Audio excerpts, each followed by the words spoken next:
Hi, hello அனைவருக்குமே வணக்கம். அனைவருமே வெயிட் பண்ணியிருந்த இந்த ரேஷன் கடை வேலைக்கான ரிசல்ட் வந்து பார்த்தீங்கன்னா வெளியாக போகுது அப்படின்ற மாரி தகவல் வந்து வெளியாகி வருகிறது. அதெல்லாம் வந்து பார்த்தீங்கன்னா, அனைவருக்குமே ஒரு மகிழ்ச்சியான தகவலா தான் வந்து நம்ம வந்து குடுக்க போறோம். அதெல்லாம் எந்த மாவட்டங்களுக்கு ரிசல்ட் அப்டேட் வந்து ஆகப்போகுது, ரிசல்ட்ட எப்போ அப்டேட் பண்ண போறாங்க, இனிமே அப்டேட் குடுக்காம வந்து இருக்காங்க. இன்னைக்கு வெளியாகுமா, நாளைக்கு வெளியாகுமா அப்படின்ற மாரி தான் அனைவருமே வெயிட் பண்ணியிருக்கிறீங்க. அனைத்து வெயிட் பண்ணியிருக்க அனைத்து தேர்வாளர்களுக்குமே ஒரு மகிழ்ச்சியான தகவல தான் பார்த்தீங்கன்னா, இப்போ வந்து வெளியிட்டிருக்காங்க. அதனால நீங்க எதிர்பார்த்த ரிசல்ட் நாளை முதல் கன்ஃபார்மா ரிசல்ட்டு அவங்களுடைய அஃபீஷியலான வெப்சைட்ல 10 மணி அளவுல வெளியாகும் அப்படின்ற மாரி தகவல் வந்து குடுத்துருக்காங்க. அதனால ரிசல்ட்ட பொறுத்தளவுக்கு வந்து பார்த்தீங்கன்னா வெளியிட போறாங்க. இருந்தாலும் இதில வந்து ரிசல்ட் இனிமே அப்டேட் வந்து குடுக்காம இருக்காங்க. அதனால நாளைக்கு கன்ஃபார்மா வெளியாகுமா அப்படின்னு வந்து தெரியல. இருந்தாலும் அஃபீஷியலா ஒரு தகவல் வந்து குடுத்துருக்காங்க. அதனால டிஆர் ஆஃபீஸ் மூலமா நம்ம நேற்று கால் பண்ணி கேட்கும்போது, இது மாரி தகவல் குடுத்துருக்காங்க. அதெல்லாம் கன்ஃபார்மா நீங்க எதிர்பார்த்த ரிசல்ட்டு இன்னும் 2 நாட்கள்ல அப்டேட் பண்ணுவோம் அப்படின்னு சொல்லியிருக்காங்க. அதெல்லாம் கன்ஃபார்மா நீங்க எதிர்பார்த்த ரிசல்ட்டு நாளைக்கு அப்டேட் பண்ணதுக்கான வாய்ப்புகள் வந்து இருக்கு. இருந்தாலும் இதில இறுதி பட்டியல் வந்து வெளியிட போறாங்க. அந்த இறுதி பட்டியலில எப்படியெல்லாம் வந்து செலக்ட் பண்ணியிருக்காங்க. செலக்ஷன் ப்ராசஸ் எல்லாம் எப்படி நடந்திருக்கு. இதில வந்து பார்த்தீங்கன்னா, செலக்ட் ஆனவங்களுக்கு மட்டும் தான் ரிசல்ட்டே ஒரு அப்டேட் ஆகும். செலக்ட் ஆகாம இருக்காங்க இல்லையா? அவங்களுக்கெல்லாம் பார்த்தீங்கன்னா, என்ன மார்க் வந்து குடுத்துருக்காங்க. எப்படி நாங்க வந்து தெரிஞ்சுக்கிறது அப்படின்ற மாரியும் சில பேரெல்லாம் வந்து கேட்டுட்டு இருக்காங்க. இருந்தாலும் இதில வந்து செலக்ஷன் ப்ராசஸ் வந்து எப்படி நடந்திருக்கு. எதன் அடிப்படையில அனைவருமே வழங்கியிருக்காங்க. இதில வந்து ரிசல்ட்ட எதன் மூலமா நம்ம வந்து பார்த்து தெரிஞ்சுக்கிறது, எப்படி டவுன்லோட் பண்றது. இதில வந்து பார்த்தீங்கன்னா, இதில வந்து செலக்ஷன் ப்ராசஸ் எல்லாம் வந்து யாருக்கெல்லாம் இதில வந்து முன்னுரிமைலாம் குடுத்து செலக்ட் பண்ணியிருக்காங்க. இதில வந்து யாருக்கு முன்னுரிமை வந்து வழங்கியிருக்காங்க. இப்போ இதில வந்து பார்த்தீங்கன்னா, சேலரி எல்லாம் எப்படி இருக்கும்? இந்த வேலைய பொறுத்தளவுக்கு ப்ரமோஷன்லாம் எப்படி இருக்கும்? அப்பாயின்ட்மென்ட் ஆர்டர் வந்து எப்படி வழங்குவாங்க? அப்படின்ற மாரிலாம் நெறைய கேள்விகள் வந்து இருக்கு. அதெல்லாம் வந்து பார்த்தீங்கன்னா, நீங்க எதிர்பார்த்த ரிசல்ட்டு நாளை முதல் அப்டேட் பண்றதுக்கான வாய்ப்புகள் வந்து இருக்கு. அதில எப்படி அப்டேட் வந்து பண்ண போறாங்க? எப்படி ரிசல்ட் தெரிஞ்சுக்கிறது? அப்படி தொடர்ந்து வீடியோல பார்க்கலாம். அதுக்கு முன்னாடி நம்ம சேனலுக்கு வந்து இப்போ தான் நீங்க முதல் முறையா வந்திருக்கீங்க அப்படின்னா மறக்காம நம்மளுடைய சேனலை சப்ஸ்கிரைப் பண்ணி சப்போர்ட் பண்ணுங்க. வாங்க வீடியோக்குள்ள போகலாம். அனைவருமே இந்த விற்பனையாளர் மற்றும் கட்டணக்கான ரிசல்ட்டுக்காக தான் ஆவலுடன் இதுவரைக்குமே 1 வருட காலமாக வெயிட் பண்ணியிருக்கோம் இல்லையா? ஏற்கனவே டிசம்பர் மாதமே அவங்க வந்து நேர்காணல் முடித்துவிட்டு டிசம்பர் ஒரு 5 நாட்களே நாங்கள் வந்து ரிசல்ட்டு குடுப்போம் அப்படின்ற மாரி தான் நோட்டீஸ்லாம் குடுத்துருந்தாங்க. இருந்தாலும் அவங்க வந்து பார்த்தீங்கன்னா, திடீர்னு வந்து பெரும் கனமழை வந்து பெய்தது. அதன் காரணமாக டிலே ஆயிருச்சு. அதைத் தொடர்ந்து பொங்கல் பரிசு வந்திருந்து. பொங்கல் பரிசு முடிந்த உடனே குடுப்போம் அப்படின்னு சொல்லியிருந்தாங்க. சொன்னலாம் பொங்கல் பரிசு ப்ராசஸ் வந்து முடிந்தது. அதனால டிலே ஆயிருச்சு. இதே மாரி மீண்டும் அதுக்கப்புறம் வந்து பார்த்தீங்கன்னா, ஜனவரி லாஸ்ட் வீக்ல நாங்க வந்து அப்டேட் குடுப்போம் அப்டின்னாங்க. இதுமாரி அப்டேட்டும் வந்து வெளியாகல. அதனால பிப்ரவரி 1 வீக்லேருந்து குடுப்போம் அப்டின்ற மாரி கன்ஃபார்மா டிஆர்எஃப் மூலமா தகவல் வந்து வெளியாயிருக்கு. அதனால இ இன்றும் சில மாதங்கள் இரவுக்குள்ள அப்டேட் பண்றதுக்கான வாய்ப்புகள் இருக்கு. அப்டி இல்ல அப்டின்னா நாளை முதல் கன்ஃபார்மா நீங்க எதிர்பார்த்த ரிசல்ட் இந்த விற்பனையாளர் மற்றும் கட்டணருக்கான ரிசல்ட்டு அப்டேட் வந்து குடுக்க போறோம் அப்டின்ற மாரி சொல்லியிருக்காங்க.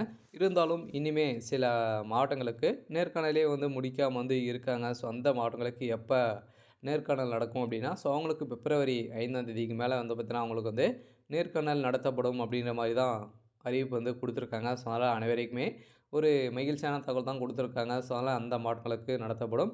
அடுத்ததாக இதில வந்து செலக்ஷன் ப்ராசஸ் எல்லாம் எப்படி நடந்திருக்கு. இந்த விற்பனையாளர் மற்றும் கட்டணருக்கான செலக்ஷன் ப்ராசஸ் எப்படி நடந்திருக்கு அப்படின்றது தான் எல்லாருடைய கேள்வியாகவே வந்து இருக்கு. சில பேருக்கு வந்து தெரிஞ்சிருக்கும், சில பேருக்கு தெரியாம இருக்கும் இல்லையா? செலக்ஷன் ப்ராசஸ் எல்லாம் எப்படி நடந்திருக்கு அப்படின்னு நீங்க வந்து போயிருப்பீங்க இல்லையா? நேர்முக தேர்வுல போயிருப்பீங்க. அதில உங்களுக்கு வந்து 5 விதமான கேள்விகள் வந்து கேட்டிருப்பாங்க. அதில வந்து நீங்க எப்படி வந்து ஆன்சர் பண்ணீங்க? உங்களுடைய நடவடிக்கை என்ன? உங்களுடைய பேச்சு திறமை, உங்களுடைய மக்களிடையே பேசக்கூடிய திறமைகள் வந்து இருக்கா? உங்களுக்கு வந்து அனைத்து பொறுமைகளும் இருக்கா? அப்படின்றதெல்லாம் செக் பண்ணி ஏன்னா மக்களிடையே பேசணும் இல்லையா? அதனால மக்கள்கிட்ட தான் வந்து அனைத்து ஒர்க்குமே இருக்கும். அதெல்லாம் இருக்கா? அப்படின்றதெல்லாம் பார்த்து சில மார்க்கெல்லாம் குடுத்துருப்பாங்க. அந்த மார்க்கின் அடிப்படையில. அதுக்கப்புறம் வந்து பார்த்தீங்கன்னா, நீங்க பேக்கருக்கு அப்படின்னா 10த்ல எவ்வளோ மார்க் வந்து வச்சிருக்கீங்க? சேல்ஸ்மேனுக்குனா 12த்ல எவ்வளோ மார்க் கட் ஆஃப் வந்து குடுத்துருப்பாங்க. அந்த கட் ஆஃப் ஒரு 70 பெர்சன்டேஜ்க்கு மேல நீங்க இருந்தாலே போதும். இதில வந்து பார்த்தீங்கன்னா, செலக்ட் பண்ணியிருக்காங்க. செலக்ஷன் ப்ராசஸ் எல்லாம். இதன் அடிப்படையில தான் அனைவருமே செலக்ட் பண்ணியிருக்காங்க. ஏன்னா எக்ஸாம் இல்ல ஒன்லி நேர்முக தேர்வு மூலமா தான் மார்க்க வச்சு தான் இந்த வேலைய வந்து வழங்குறாங்க. ஸோ அதனால் இந்த வேலையை பொறுத்தளவுக்கு இந்த ப்ராசஸிங்லாம் நடந்திருக்கு. ஸோ அடுத்த ப்ராசஸிங் செகண்ட் நிலை ப்ராசஸிங் என்ன அப்படின்னு பார்த்தீங்கன்னா, நீங்கள் எம்ப்ளாய்மெண்ட் ஆஃபீஸ் மூலமா பதிவு பண்ணியிருக்கீங்களா அப்படிங்கிறது பார்த்துருப்பாங்க. ஸோ அதில நீங்கள் சீனியாரிட்டி அடிப்படையில் இருக்கீங்களா அப்படின்றதெல்லாம் செக் பண்ணி தான் ஸோ இதில் வந்து செலெக்ஷன் ப்ராசஸில் இது வந்து நடந்திருக்கு. ஸோ அதுக்கப்புறம் வந்து பார்த்தோன்னா ஃபைனல் லிஸ்ட்டில் உங்களுடைய ஸோ மார்க்கு நீங்கள் வந்து இதெல்லாம் முன்னுரிமைலாம் வந்து பெற்றிருக்கீங்களா அப்படின்றதெல்லாம் வந்து செக் பண்ணி தான் ஸோ இதில் வந்து பார்த்தீங்கன்னா செலக்ட் பண்ணியிருக்காங்க. இதெல்லாம் செக் பண்ணி தான் இப்போ வந்து பார்த்தீங்கன்னா ஃபைனல் லிஸ்ட்டை வந்து வெளியிட போகிறாங்க அப்படின்னு சொல்லியிருக்காங்க. ஸோ இதெல்லாம் நடந்திருக்கு. அதுக்கப்புறம் வந்து பார்த்தீங்கன்னா ரிசல்ட்டை பொறுத்தளவுக்கு எது மூலமாக அப்டேட் ஆகும் அப்படின்னு வந்து பார்த்தீங்கன்னா, ஸோ அனைவருமே ரிசல்ட்டை பொறுத்தளவுக்கு இதில் வந்து செலக்ட் ஆகியிருக்காங்க இல்லையா? ஸோ உங்களுக்கு ஏற்கனவே கொடுக்கும்போது வந்து பார்த்தீங்கன்னா mobile number, so register mail ID இதெல்லாம் கொடுத்துருப்பீங்க. ஸோ அது மூலமாக உங்களுக்கு வந்து குறுஞ்செய்தி வந்து வரும். ஸோ அதனால் நீங்கள் வந்து அதிலேயே செலக்ட் ஆகிடுங்க தெரிஞ்சுக்கலாம். அப்படி இல்லை அப்படின்னா ஸோ அவங்களுடைய ஸோ அஃபீஷியலான ஒவ்வொரு மாவட்டத்துக்கும் ஒவ்வொரு வெப்சைட் இருக்குது. ஸோ உங்களுடைய மாவட்டத்துக்கு சென்று அதில் வந்து பார்த்தீங்கன்னா, நீங்கள் செலக்ட் ஆகிருக்கீங்களா அப்படின்னு பிடிஎஃப் வந்து கொடுப்பாங்க. அந்த பிடிஎஃப்பில் டவுன்லோட் பண்ணி ஸோ அதில் உங்களுடைய ரிஜிஸ்டர் நம்பரு, உங்களுடைய பேர், உங்களுடைய டேட் ஆஃப் பர்த் கொடுத்து நீங்கள் வந்து இருக்கா அப்படின்னு செக் பண்ணிக்கலாம். ஸோ கன்ஃபார்மாக நீங்கள் வந்து பார்த்தீங்கன்னா இதில் தான் கன்ஃபார்ம் பண்ணிக்கணும். ஸோ அதெல்லாம் ரிசல்ட்டை பொறுத்தளவுக்கு இது மூலமாக தான் அப்டேட் ஆகும். ஸோ ரிசல்ட்டு வந்துடுச்சு. ஸோ அதுக்கப்புறம் வந்து பார்த்தீங்கன்னா அப்பாயின்மெண்ட் ஆர்டர். ஸோ அப்பாயின்மெண்ட் ஆர்டரை பொறுத்தளவுக்கு வந்து பார்த்தீங்கன்னா உங்களுக்கு வந்து போஸ்ட் மூலமாக வந்து வரும் அப்படின்ற மாதிரி சொல்லியிருக்காங்க. ஸோ அது மூலமாக இன்ஃபர்மேஷன் கொடுப்பாங்க. ஸோ அதுக்கப்புறம் வந்து பார்த்தீங்கன்னா இன்ஃபர்மேஷன் கொடுத்தோடனே நீங்கள் வந்து எங்கே வர சொல்லியிருக்காங்க உங்களுடைய ஆஃபீஸுக்கு வந்து வர சொல்லுவாங்க. ஸோ அங்கே போய்ட்டு அப்பாயின்மெண்ட் ஆர்டர் கையிலே கொடுப்பாங்க. ஸோ எங்கே நீங்கள் வந்து ஒர்க் பண்ணுறோம் அப்படின்ற மாதிரி சொல்லியிருப்பாங்க. ஸோ அதனால் அப்பாயின்மெண்ட் ஆர்டரை பொறுத்தளவுக்கு மீண்டும் டாக்குமெண்ட் வெரிஃபிகேஷன் வந்து ப்ராப்பராக வந்து இருக்கும். ஸோ உங்களுடைய ஆதார் கார்டு அனைத்துமே எதுவுமே விடாமல் ஸோ எடுத்துகிட்டு போயிடுங்க. ஸோ அதெல்லாம் ப்ராசஸை பொறுத்தளவுக்கு இப்படி தான் வந்து நடக்கும். ஸோ அதை முடித்த உடனே உங்களுக்கு வந்து கடையை சொல்லிவிடுவாங்க. ஸோ அதனால் இந்த வேலையை பொறுத்தளவுக்கு அப்பாயின்மெண்ட் ஆர்டர் இப்படி தான் வந்து ஸோ வழங்குவாங்க. ஸோ அடுத்ததாக இதில் வந்து ஒரு நிரந்தர அரசு வேலையா அப்படின்ற மாதிரி சில பேருக்கு சில கேள்விகளாக வந்து இருக்குது. ஸோ ஆனால் வேலையை பொறுத்தளவுக்கு வந்து பார்த்தோன்னா நீங்கள் ஒரு 1 வருடம், 2 வருடம், 5 வருடம் கூட ஆகலாம். அப்போது டெம்பரவரியாக ஒர்க் பண்ணுற மாதிரி வந்து இருக்கும். ஸோ அதனால் பார்த்தீங்கன்னா இந்த வேலைக்கு ஸோ இப்படி தான். ஸோ அடுத்ததாக வந்து பார்த்தீங்கன்னா இதில் வந்து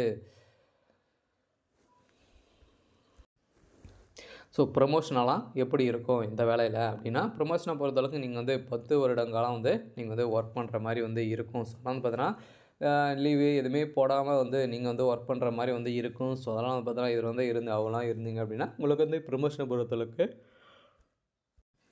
10 வருட காலங்கள் வந்து ஸோ ஆகலாம். ஸோ அதனால் இந்த வேலைக்கு அப்ளை பண்ணி நேர்காணல் முடித்துவிட்டு ரிசல்ட்டுக்காக வெயிட் பண்ணிடுற அனைத்து ஸோ ரேஷன் கடை தேர்வாளர்களுக்குமே ஒரு மகிழ்ச்சியான தகவலை தான் வந்து கொடுத்துருக்காங்க. ஸோ அதனால் அனைவருமே டிஆர்எஃப் சும்மாவும் தகவல் வந்து வெளியே இருக்குது. ஸோ அதனால் அனைவருக்குமே ஒரு சூப்பரான அப்டேட் தான் நம்ம வந்து ஸோ கொடுத்துருக்கோம். ஸோ அதனால் இன்னுமே சில மாற்றங்களுக்கு நடக்காமல் இருக்குது. ஸோ அவங்களுக்கும் பின்னர் தேதி அறிவிக்கப்பட்டு பின்னர் இன்டர்வியூகள் வந்து நடக்கும் அப்படின்ற மாதிரி சொல்லியிருக்காங்க. ஸோ அதனால் அனைவருக்குமே ஒரு சூப்பரான ஸோ அப்டேட் தான் வந்து வெளியாக இருக்குது. ஸோ அதெல்லாம் வெயிட் பண்ணுங்கள். ஸோ அதெல்லாம் வந்த உடனே நம்ம சேனலை அப்டேட் பண்ணுவோம். நீங்களும் நம்ம சேனலுக்குள்ளேயே 38 மாவட்டத்துக்கும் லிங்க் இருக்குது. நீங்கள் வந்து செக் பண்ணிக்கோங்க. சரி, ஓகே.